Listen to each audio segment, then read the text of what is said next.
বিসমিল্লাহির রহমানির রহিম। আসসালামু আলাইকুম। রিতা মিতাজ ঢাকা কিচেন থেকে আজ আমি আপনাদের জন্য রান্না করে দেখাবো ঝিঙে। এই যে আমার ফ্রেশ ঝিঙে, আর এটা হলো ঝিঙে ছোল কাটা। আমি এটাকে সুন্দর করে ধুয়ে পরিষ্কার করে নিয়েছি। এখন আমি এই ছোলকাটা রান্না করার জন্য কি কি উপকরণ নিলাম সেটা আপনাদেরকে দেখাচ্ছি। আমি এখানে রান্না করার জন্য তেল নিয়ে নিলাম, পেঁয়াজ নিয়েছি half cup, garlic ginger paste নিয়েছি হাফ টিস্পুন, 4-5টা ফালি করে কাঁচামরিচ নিয়েছি, আমি হলুদের গুঁড়া নিয়েছি হাফ টিস্পুন, ধনের গুঁড়া নিয়েছি হাফ টিস্পুন, জিরার গুঁড়া নিয়েছি হাফ টিস্পুন, লাল মরিচের পাউডার নিয়েছি হাফ টিস্পুন, আমি এখানে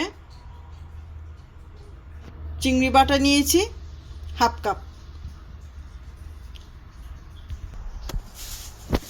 আমি এটাকে সিদ্ধ করার জন্য সামান্য একটু পানি দিয়েছি, এখানে একটু লবণ দিয়ে দিলাম আর সামান্য একটু হলুদের গুঁড়া দিয়ে দিলাম।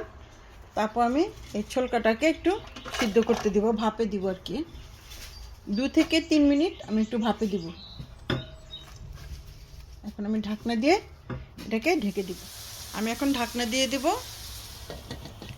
2 থেকে 3 মিনিটের জন্য। আমার সিদ্ধটা হয়ে গেছে। এখন আমি এটাকে ব্লেন্ডারে ব্লেন্ড করে নিব, ঠিক আছে? আমি চুলাটাকে অফ করে দিচ্ছি। এই যে আমি এটাকে এখন ব্লেন্ড করে নিলাম, খুব সুন্দর পেস্টটা হয়েছে। আমার চুলার মধ্যে আমি প্যানটা বসে দিলাম, আমি মিডিয়াম হাইতে রেখেছি, আর আমি তেলটাকে দিয়ে দিচ্ছি। এখানে আমি 3 টেবিল স্পুন তেল দিয়ে দিলাম। আমি এখন পেঁয়াজটা দিয়ে দিলাম। এখানে কিন্তু আমি হাফ কাপ পেঁয়াজ নিয়েছি, ঠিক আছে? পেঁয়াজটাকে আমি একটু গোল্ডেন ব্রাউন কালার করব। এই যে আমার এটা গোল্ডেন কালার হয়ে গেছে। এখন আমি শিমের পেস্টটা দিয়ে দিলাম। এটাকে আমি হালকা হালকা করে একটু গোল্ডেন কালার করে নেব। এর ভিতরে আমি চিংড়ি মাছের পেস্টটা এই যে দিয়ে দিলাম, এটাকে আমি একটু গোল্ডেন কালার করব। আর এখন আমি আদা রসুন বাটার পেস্টটা এর ভিতরে দিয়ে দিলাম।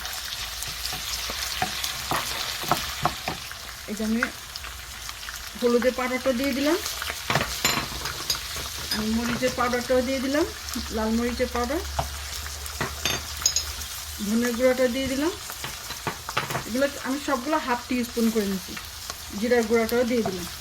এখন আমি এটাকে ভালো করে মশলাটাকে কষাবো। আমি একটু পানি দিয়ে মশলাটাকে একটু কষিয়ে নেব। আমার মশলাটা কষানো হয়ে গেছে। এখন আমি এই চিচিঙ্গার বাটাটা আমি দিয়ে দিলাম এখানে। আমি এটাকে ভালো করে মিক্স করব। আমি কাঁচামরিচটা ঢেলে দিলাম, ঝিঙা বাটা পেস্টটা। তো এখন আমি ভালো করে নাড়াচাড়া করব। এটা আমি এখন ঢেকে দেব 2 মিনিটের জন্য। আমি একটু লবণ দিয়ে দিলাম, কারণ আমি সেদ্ধর সময় কিন্তু লবণটা দিয়েছিলাম। এখন আমি ঢাকনা দিয়ে ঢেকে দেব 2 থেকে 3 মিনিটের জন্য। দেখি ঢাকনাটা খুলে কী অবস্থা রান্নার। হ্যাঁ, রান্নাটা আমার আর একটু ভাজা ভাজা হবে। আমি আর একটু এটাকে একটু ভাজা ভাজা করবো। তেল উঠে গেছে অলমোস্ট, বাট আমি চাচ্ছি আর একটু তেল উঠানোর জন্য আর একটু ভাজা ভাজা করবো। মাশাআল্লাহ, লুকটা দেখেন কি সুন্দর। ঝিঙের এই খোসা বাটাটা কিন্তু আপনারা একবার অবশ্যই করে দেখবেন চিংড়ির পেস্ট দিয়ে, ঠিক আছে? আমার অনেক ভালো লাগবে আপনারা যে করে আমাকে কমেন্টস করলে।